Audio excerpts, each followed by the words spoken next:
Children, हम लोग पहला सवाया पढ़ते हैं। मानुष हो तो वही रस खान, बसो ब्रज गोकुल गाँव की ग्वारन। जो पशु हो तो कहा बस मेरो, चरोनित नंद की धेनु मझारन। पाहन हो तो वही गिरि को, जा धरयो कर छत्र पुरंदर कारण। जो खग हो तो बसेरो करो, मिली कालिंदी कूल कदम्ब की डारन। कवि रस खान कृष्ण के भक्ति में ओतप्रोत हैं। वे भगवान कृष्ण से यह प्रार्थना करते हैं और यह कामना व्यक्त करते हैं कि हे ईश्वर, अगर मेरा जन्म इंसानों के रूप में हो तो मैं ब्रज के गोकुल में जन्म लेना चाहता हूँ, जहाँ पर ग्वाल और ग्वालाएँ हैं। क्या है कि बसो ब्रज गोकुल गांव के ग्वारन, मैं गांव के ग्वाला और ग्वालनों के बीच में रहना चाहता हूँ, ताकि मैं आपका प्रेम पा सकूँ, आपका सानिध्य प्राप्त कर सकूँ। फिर कवि कहते हैं कि जो पशु हो तो कहा बस मेरो, चरोनित नंद की धेनु मझारन। कवि कहते हैं कि अगर मैं पशु के रूप में जन्म लूँ तो मेरा अगर वश चले तो मैं गाय बनूं, मैं उन गायों के बीच में रहूं जिन गायों को कृष्ण चराने के लिए रोज़ ले जाया करते थे। मैं बाबा नंद की गायों के बीच में जन्म लेना चाहता हूँ। आगे कवि कहते हैं कि पाहन हो तो वही गिरि को, जा धरयो कर छत्र पुरंदर कारण। कवि कहते हैं कि पाहन यानी कि पत्थर, अगर मैं पत्थर के रूप में जन्म लूँ, अगर मेरा जन्म पत्थर के रूप में हो तो मैं वही गिरी यानी कि उसी पहाड़ का पत्थर बनना चाहूँगा, जिस पहाड़ को भगवान श्री कृष्ण ने अपनी छोटी उंगली पे धारण किया था। तो किस पहाड़ को छोटी उंगली पे धारण किया था?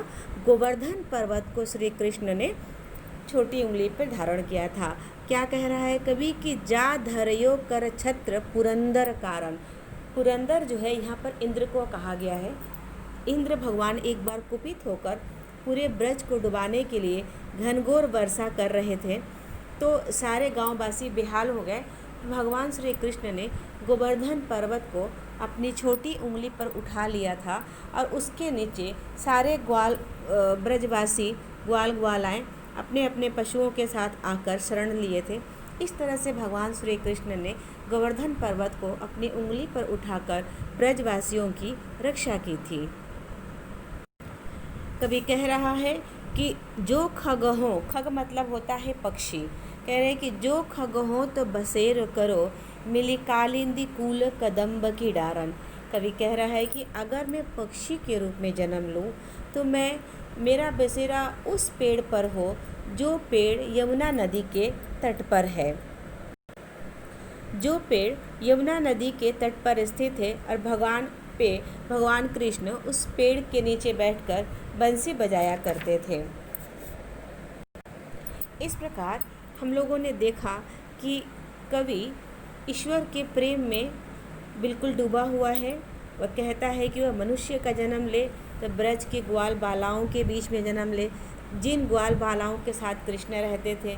अगर वह पशु के रूप में जन्म ले तो उसका जन्म गाय के रूप में हो और नंद बाबा की गाय के रूप में हो, जिसे कृष्ण रोज़ चराने ले जाया करते थे। तो यहाँ पर कवि जो है हर तरह से भगवान श्री कृष्ण की नज़दीकियाँ को प्राप्त करना चाहता है। फिर वह कहता है कि अगर मैं पत्थर बनूं तो गोवर्धन पर्वत का पत्थर बनूं, जिस गोवर्धन पर्वत को भगवान श्री कृष्ण ने अपनी छोटी उंगली पर धारण किया था। और अगर मेरा रूप पक्षी के रूप में हो, अगर मेरा जन्म पक्षी के रूप में हो तो मैं उस कदम के पेड़ पर अपना बसेरा करना चाहूँगा, जिस कदम के पेड़ के नीचे भगवान श्री कृष्ण बैठकर बंसी बजाया करते थे। इस प्रकार पहले पद में हम लोगों ने देखा कि कवि किस तरह से अपनी भक्ति के माध्यम से प्रभु की वंदना कर रहा है। आज बस हम लोग यहीं तक पढ़ेंगे। दूसरा पद जो है दूसरे क्लास में पढ़ेंगे। मैं आशा करती हूँ कि आप लोगों को यह पद समझ में आ गया होगा।